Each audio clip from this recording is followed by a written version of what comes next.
What's up? My name is Dion and I'm a software engineer. If you want to get into software engineering, I'm here to tell you that you can. In fact, software engineering is one of the most in-demand jobs in 2022.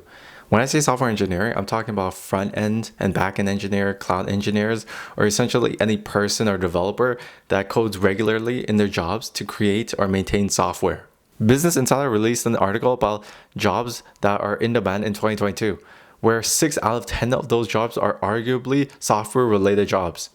Indeed, a job listing website said it's the 12th most in-demand job in 2022 in Canada. Not only that, but the US Bureau of Labor Statistics expects a projection increase of 22% in software-related jobs between the years of 2020 and 2030. So it's possible for you to enter the software engineering world and land yourself a software engineering job. But it's not easy getting to that point.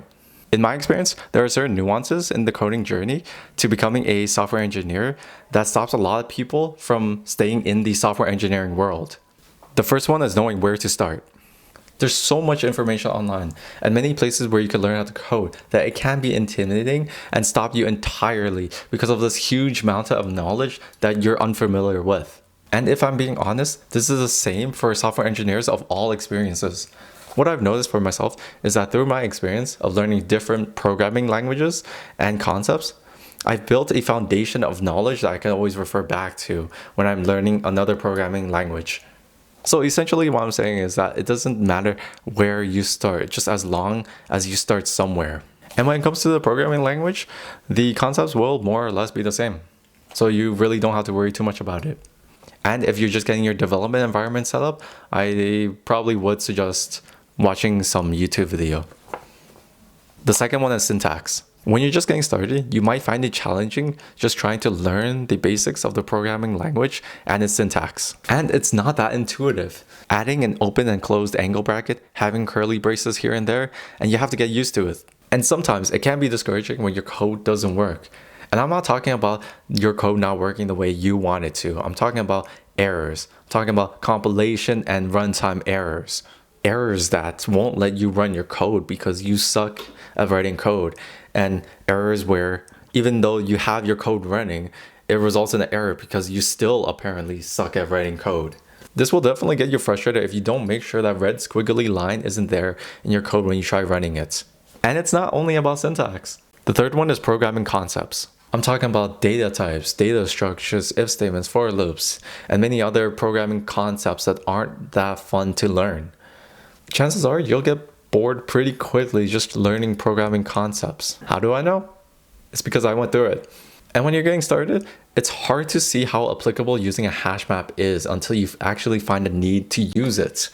The good thing is, you don't have to learn all the programming concepts. The other programming concepts will come naturally to you as you code more often. Now the last one is constant learning. Even though you study all the programming concepts, there's still so much things that you need to know about programming languages and tools that essentially make your programming journey or your coding journey more efficient.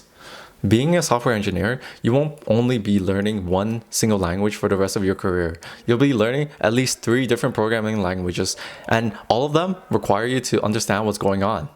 This profession is all about understanding how to use a piece of software to get the job done.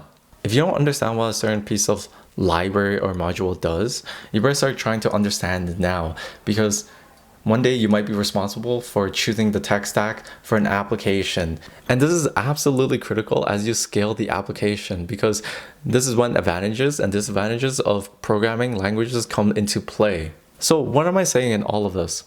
Well, my goal isn't to discourage you from becoming a software engineer or stop you from coding entirely. I'm just here to make you more aware of the obstacles that get in your way when you're on that journey to becoming a software engineer. If anything, I'm actually trying to encourage you to start learning how to code, but to face the challenges that come in your way.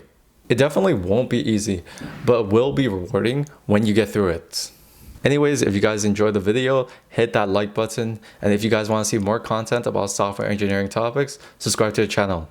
Also, let me know in the comment section down below what programming language you picked up and what obstacles have gotten in your way when you're trying to learn how to code. Anyways, I appreciate you guys for watching. Peace.